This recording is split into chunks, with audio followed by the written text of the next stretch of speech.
In FeatureCam 2014, we've introduced an even easier collision-free programming method by automatically avoiding clamps or fixtures.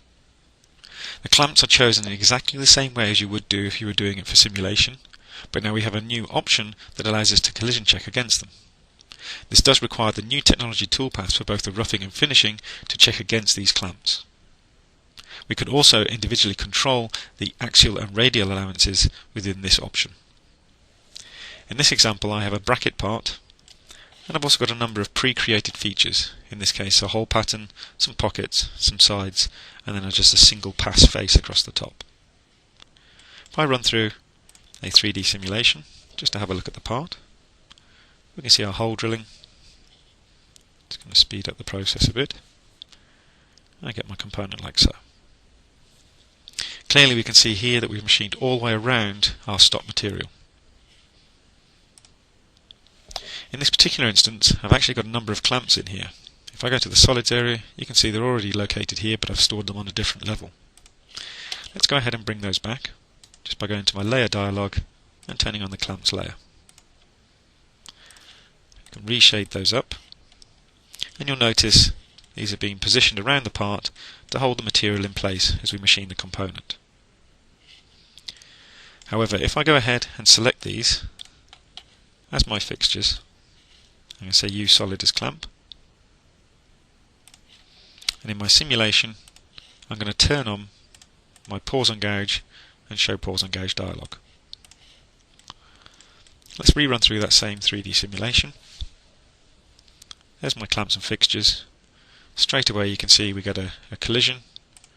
If I try and continue to play, it will continue to collide.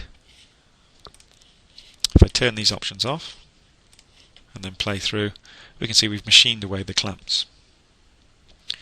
So in the previous version we introduced the option to go into these features, so for example side 1, and then as long as we are using the strategy for NT roughing and NT finishing, we could then go to the Dimensions tab and check the check surfaces for this particular feature type.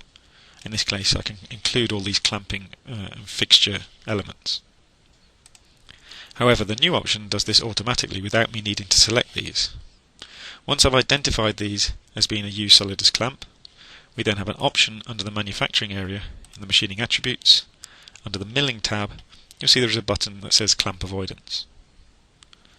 In this case I can go into this option and you'll see you have automatic clamp avoidance. We can turn that on and we can set our value. In this case I'm going to set an allowance value of 1mm and say OK. Note that you can also have an additional axial allowance and this will separate the two out to be axial and radial.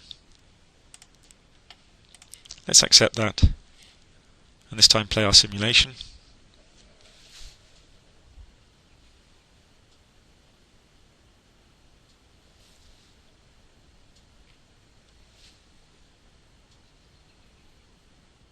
So in this case I've done nothing different except turn that option on, and you can clearly see that we've left upstands of material around the component where we've avoided those clamps and fixtures.